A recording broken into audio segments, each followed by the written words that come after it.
ideia desse encontro é reunir dois projetos de jovem pesquisador que têm temas parecidos com relação às mulheres, às artes, pensar arqueologia, também arquitetura.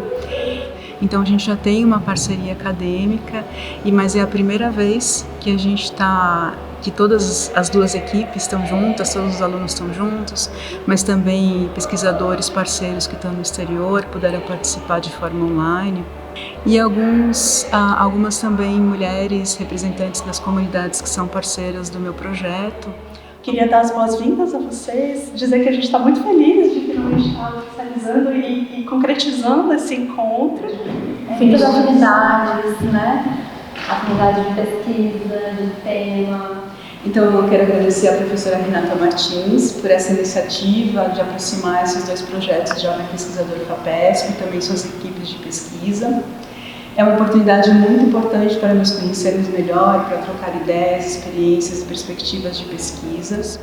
E o projeto da Renata, na verdade, já tem 10 anos e o meu está começando agora, tem 1 ano e meio. Então, para mim, para os meus estudantes, foi muito importante também ter essa inspiração, né, do que pode ser feito, que projetos a gente pode fazer em parceria, mas que caminho também o meu jovem pesquisador pode seguir, inspirado no que a Renata está fazendo, tem feito. É uma alegria também ter o projeto da Mariane, participar. Agradeço muito a ela por esse convite que ela me fez, né?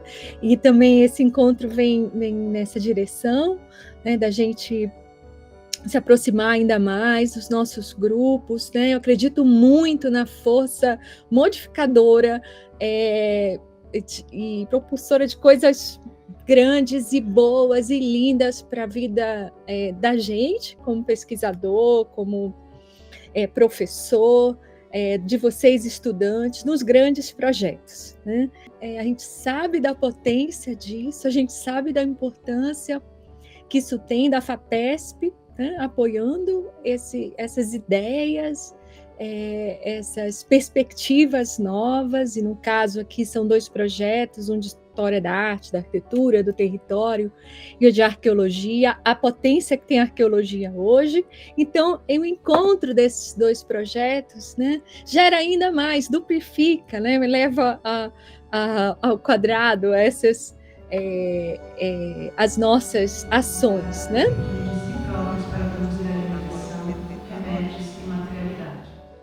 Hasta ahora me he centrado en la resistencia personificado en acciones de mujeres concretas, pero creo que la resistencia también puede estar ligada a la pervivencia cultural y a la cultura material, y en este sentido concuerdo con varios trabajos que señalan que mantener un sentido de continuidad con el pasado a través de la cultura material es una manera de resistir la asimilación. A Mariana mencionou meu trabalho no Vale do Ribeira, e toda vez que eu vejo seu trabalho, Mariana, eu fico tão feliz que você está trazendo esse trabalho para o presente, porque eu vou falar um pouquinho sobre, acho que as limitações que nós tivemos no passado na arqueologia brasileira, né? Isso, minha linha de pesquisa é muito com cerâmicas arqueológicas, no Marajó e, sobretudo, nas continuidades e maneiras de trazer essas cerâmicas do passado para o presente, dentro das dinâmicas de reafirmação de identidades culturais na Ilha do Marajó. Né? Então, trabalho muito com artistas e artesãos, ceramistas contemporâneos, ressignificando, né, o passado arqueológico dessa região tão importante que é o Marajó. É também o acesso para conhecer pessoas em tempos e lugares diferentes e as práticas que elas transmitem até os nossos dias. Essas práticas persistem, apesar dos impactos do colonialismo, em diversas comunidades do Alto Vale do Ribeira, mas não somente. Eu comecei a trabalhar no Vale do Ribeira nos anos 80, com a minha orientadora de mestrado e doutorado, que foi a professora Maria Cristina Mineiros Catamáquia. E desde o começo a gente trabalhou com sítios cerâmicos do Tupi-Guarani. Desde então, né, trabalhei muitos anos, agora não estou mais lá na região de Iguape, mas eu continuo trabalhando com todo o acervo que continua no museu, né, e que esse trabalho conjunto, coletivo, de várias unidades diferentes, agora aqui a gente tem a USP mais a Unifesp, acho que é a coisa mais importante que a gente pode fazer em educação, em formação de novas pessoas, e que continue, né?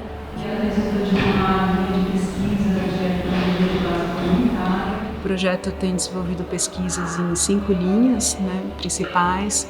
Uma delas é a pesquisa genealógica, então a gente está traçando a história dessas mulheres do Vale do Ribeira, começando agora por Apiaí, desde o século XVI ao presente. Então, de um lado, a pesquisa investiga a memória dessas mulheres sobre essas relações de parentesco, sobre o avô, bisavó, e, de outro lado, a documentação histórica vai mostrando também como essas relações começaram com as mulheres tupiniquim na região de São Vicente, com a relação com europeus e com pessoas que vieram da diáspora africana, e como essas relações foram sendo traçadas até hoje. Então, a dona Gregória, que é a mãe da dona História, que leva o nome da nossa associação hoje, a dona Gregória, ela era uma senhora que ela fazia remédio para criança. Então, eu via essas peças na casa dela, quando minha mãe sempre levava nós para ver remédio, fazer remédio com os meus irmãos na casa dela, e chegava lá, sempre ela estava lá com aquelas peças de barro lá secando na janela. Nós criançadas olhávamos aquilo e não dava importância. Hoje que eu me recordo que se eu pudesse voltar no tempo, eu iria dar mais valor por isso. A outra parte do projeto é o estudo das materialidades, da cerâmica, de plantas. Então a gente está pesquisando a cerâmica paulista a partir dessa apropriação das mulheres tupiniquim, da cerâmica comum portuguesa no século XVI, na região de São Vicente, e como essa cerâmica também foi sendo reproduzida e levada para outros núcleos coloniais, mas que também a gente percebe essa mesma morfologia, tecnologia da cerâmica na região do Vale do Ribeira, com as mulheres hoje ainda reproduzindo essa técnica que vem do século XVI. As mulheres, dentro da sua construção doméstica, souberam manter essa conexão territorial. Antes da cerâmica ser um objeto, ela é uma forma de reconexão com a terra. E o meu projeto de pesquisa é um projeto colaborativo entre o nosso povo, Guaiana-Muirapinima, e a arqueologia histórica da Argipel. E a gente está exatamente buscando as referências do nosso povo aqui no território. Então elas continuam trazendo evidências dessa ancestralidade, mesmo quando você ressignifica objetos de materialidade. Principalmente dessas mulheres que são tão generosas e acabam compartilhando os saberes dela conosco, né? E o papel nosso, né, como pesquisadoras, eu acho que é garantir mesmo esse protagonismo. Nós vamos chamar a doutora Rosina. E, na verdade, eu comecei como consultora e acabou se estendendo, entrelaçando, e agora eu estou como aluna de pós-doutorado da Unifesp, mais especificamente nesse projeto. Essa pesquisa, ela tem me proporcionado muito mais do que autoconhecimento. Ela tem me proporcionado refletir sobre o povoamento da região centro-oeste, as principais famílias que aqui chegaram, as 6 Marias que foram criadas nesse período e as diversas revoltas que ali aconteceram. Em meu projeto de mestrado, ele investiga como mulheres de comunidades tradicionais do Alto do Vale do Ribeira articulam e transmitem saberes intergeracionais. Eu estou mais focada em estudar tanto a cerâmica como também as plantas medicinais e o cultivo da floresta. Com as mulheres e crianças não começa comigo. Vou falar um pouco sobre como essas genealogias elas foram construídas de forma participativa e de como que elas se mostram relacionais tanto com a materialidade quanto com o território onde essas mulheres habitam de forma ancestral no decurso de várias gerações. O caminho para um autoconhecimento ancestral. E eu pesquiso as bonecas, que é como elas chamam, que são as figuras que são mais antropomórficas, e às vezes até em formato de animais, que é mais para decoração, mas também tem umas que são moringas mesmo, você pode tipo, colocar água e tal. Da biografia da ceramista, então já verificamos.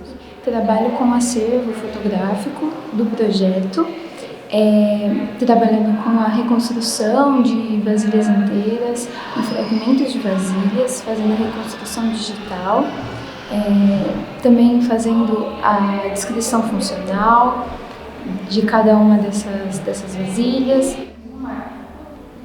Nessa imagem, a gente tem um exemplo da projeção feita a partir de documentos históricos.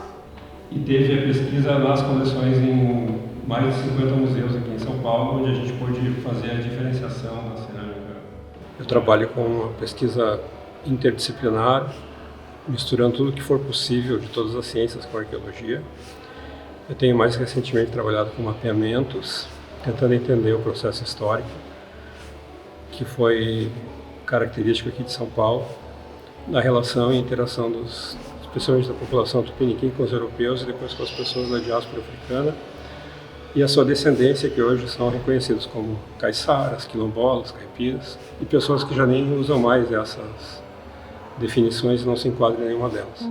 Nos alegra muchísimo el poder ver cómo las producciones audiovisuales que se han realizado en tan corto tiempo, durante un año, no solo son elementos para recuperar la memoria o el estudio de la cultura material, que regularmente es el trabajo que de forma tradicional ha realizado la arqueología histórica, sino que también lo que está hablando es del desarrollo de elementos que son pedagógicos y que permiten también una revitalización de la memoria, que es uno de los elementos claves que hemos pensado también en esta colaboración. Nós falamos que Unimonguetarendá, essa palavra, ela vem quando nós nos permitimos nos aconselhar. Então, através desse impacto colonial e esse impacto que hoje em dia ainda é muito forte, né, nessa colonização da mente, a colonização mental. Então, ela ainda vem com muito impacto dentro dos territórios. E o Unimonguetá, ele veio para nos fortalecer, algo que nos foi tirado e ainda é tirado, principalmente, né, para as mulheres.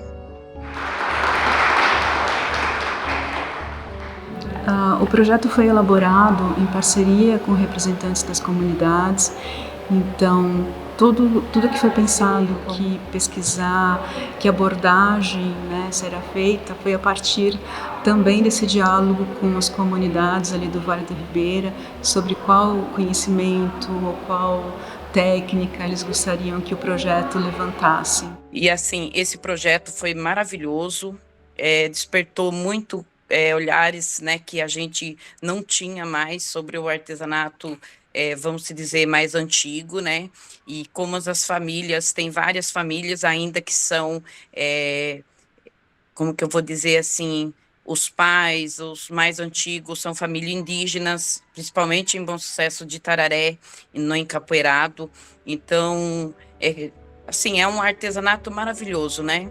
Eu trabalho também com questões indígenas, mas hoje eu fui convidada para falar um pouquinho sobre o projeto do DOIPOD. Eu coordeno o Laboratório de Estudos Arqueológicos e lá a gente tem grupos de pesquisas que vão trabalhar muito com a área de forense, ciências forenses. Eu venho tentando principalmente desenvolver a área de arqueologia forense e tenho também a parte de história, onde os nossos alunos vêm trabalhando com questões de direitos humanos, justiça social, né? A gente está trabalhando com coisas da ditadura, tanto da área urbana quanto questões indígenas. E também trabalhamos com arqueologia do contemporâneo de modo geral, onde a gente vê o reflexo, né, da colonialidade, da violência, desde o passado colonial até o dia presente. Então esses são os nossos maiores temas.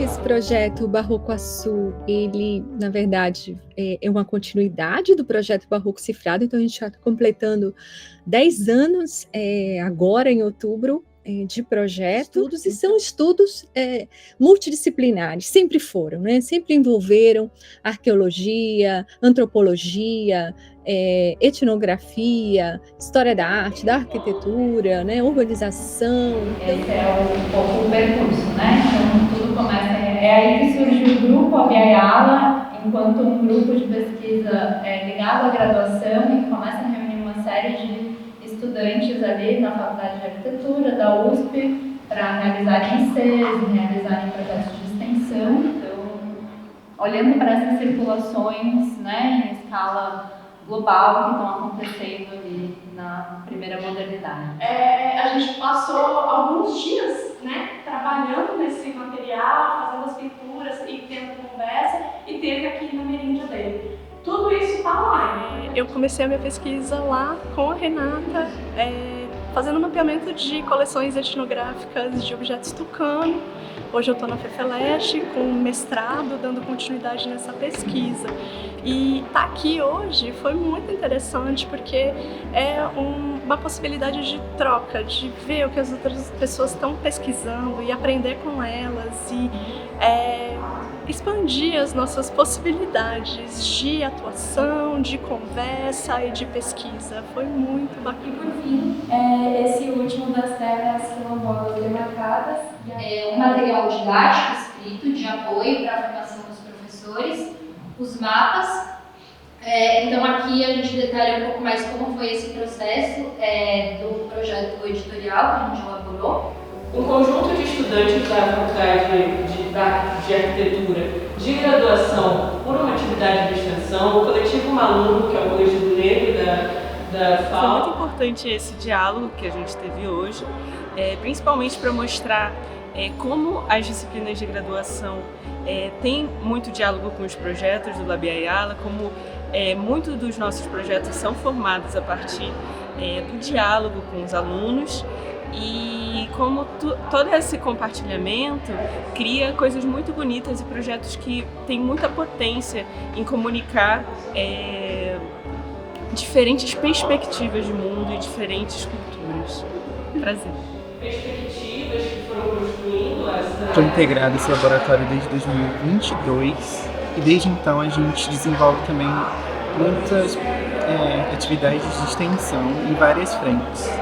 Além do que nós temos de atividade de extensão remota, que são as quintas ameríndias, elas também acontecem presencialmente, a nossa atividade principal. Temos os giros Abya-Yala, que são atividades que a gente consegue trazer palestrantes para fazer também oficinas ou também para uma roda de conversa, e além de juntar com outras atividades práticas, a gente consegue levar os estudantes para museus, levar os estudantes para objetos de estudos das artes e também para dentro dos territórios.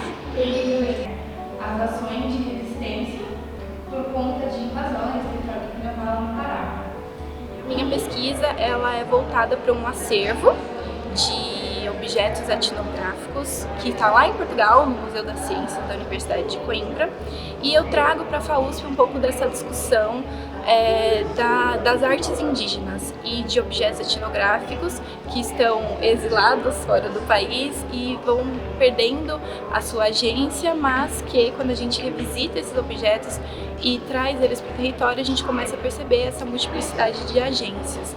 No caso, eu foco com arte plumária.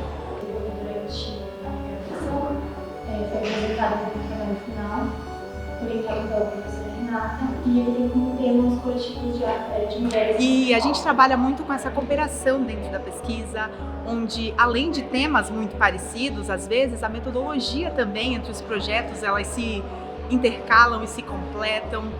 Mas é em eventos como esse que a gente percebe a importância do diálogo dentro da pesquisa acadêmica, a importância de a gente encontrar outras mulheres que também têm feito pesquisa assim como a gente, de valorização do trabalho feminino, dos saberes ancestrais, da memória e do pertencimento dentro dos diversos territórios, das artes, das arquiteturas, e é uma alegria poder fazer parte disso.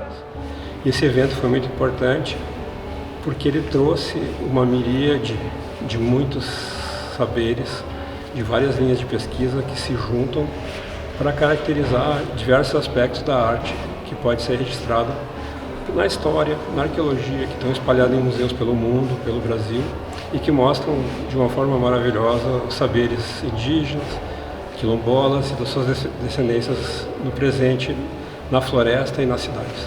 Acho muito bacana tudo isso. Que essa seja a primeira reunião, a primeira Sempre Vivas, continuaremos vivas, juntas, sempre vivas, sempre juntas, nessa caminhada, né?